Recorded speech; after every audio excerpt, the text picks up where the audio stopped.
Magat. Ha? Sorry. Naim kan? Naim. Sorry. Siapa Magat? Tak. Nama I Bella. Hai Naim. Sorry, I tak salam tangan. Sorry, sebab I dah terbiasa. You, tadi you datang naik apa? Oh, I naik Honda. Naik Honda?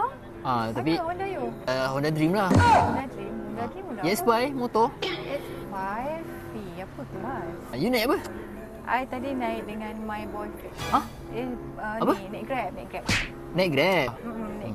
Yo, kita dah banyak kan borak ni. You tak nak order ke? I dah lapar ni. Oh, you dah lapar ke? Ha. Itu I pun dah leka, Din. Kalau I order, kita macam mana? Split bill ke apa? Kita split bill lah sebab kita kan baru first time jumpa.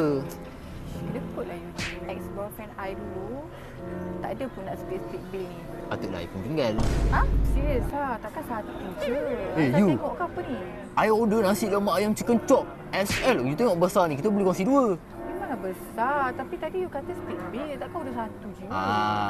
You tak tahu. I order ni, you bayar separuh, I bayar separuh. Kedekutnya you. Cukup mana you? Besar ni, kita boleh kongsi dua. Tak apalah. Toilet kat mana? Toilet kat belakang sana. Cek belakang Oh, you nak pergi toilet ke? nak pergi toilet. Okey. You makan dulu lah. I makan dulu. You makan dulu. Tak apalah, I tunggu you. Tak apa.